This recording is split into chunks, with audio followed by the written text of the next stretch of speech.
loss to Donald J. Trump. Political commentator Brilyn Hollyhand joins me now to discuss. Brilyn, great to see you here in person. I'm confused. I'm perplexed. I'm flummoxed, if you will. Why would Democrats turn to the candidate who literally squandered their decades-old stranglehold over the youth vote to try and get the youth vote back?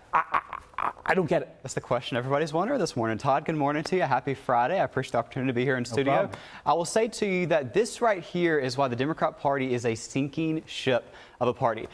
Gen Z put Kamala Harris in the trash heap of history right next to Hillary Clinton last November. Why the Democrat Party would think to pull her out of that trash bin of history and try to have her win Gen Z back over? The Democrats had this monopoly on Gen Z prior to this election. Thankfully, they ran Kamala Harris, and the Republican Party broke that monopoly.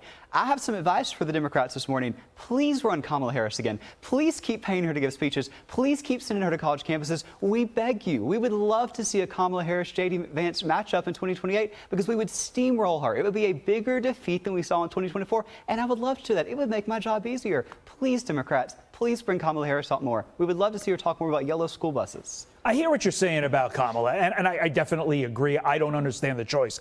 But I think the choice to then showcase Nancy Pelosi and Jamie Raskin is almost as concerning if I'm a Democrat as well, because let's be real. These are not the young people that the Democrat Party are going to. They're not young. And I look at individuals like we had on the show, Jake Auchincloss. Yep. Now, you may not agree, Brilyn, with his policies, right? But he's young.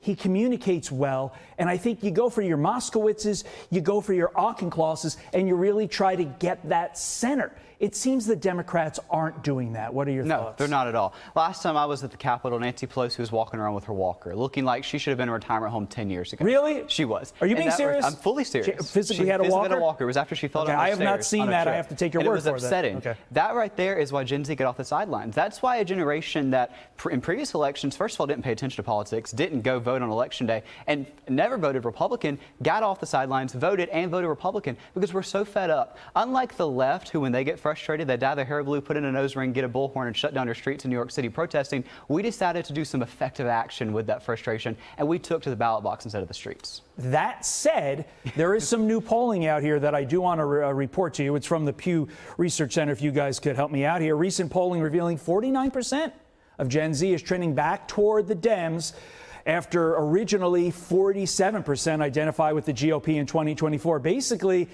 in a nutshell, that poll shows Republicans had a lead, and now they don't. Should Republicans be concerned with their command of the youth vote? Not at all. I'll say this. I've spoken on 20 college campuses this year alone, and that is completely false. I've seen the students. I am a student starting next week. I can say that this is the furthest thing from the truth.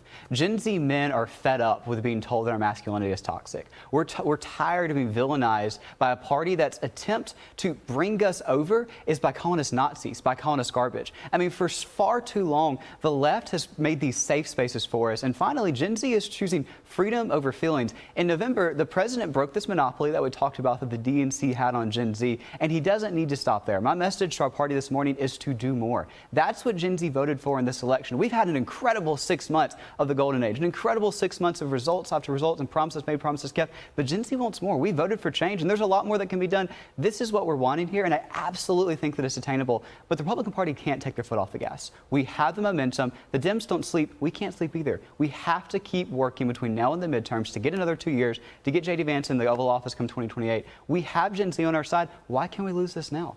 Yeah, anecdotally, I mean, you're on the ground. You're actually doing the work. Anecdotally, I have one example that was just from this week, talking to a liberal dad, a friend of mine in liberal Connecticut. He said his kids are all conservative. And I love it. That shocked me. I thought that was huge. Interesting. Speaking of being on the ground, you're going to college next month. You'll be on the ground at Auburn University. I am. War Eagle to you, sir. Good luck. Best of luck. Thanks for coming on the program. Wonderful weekend.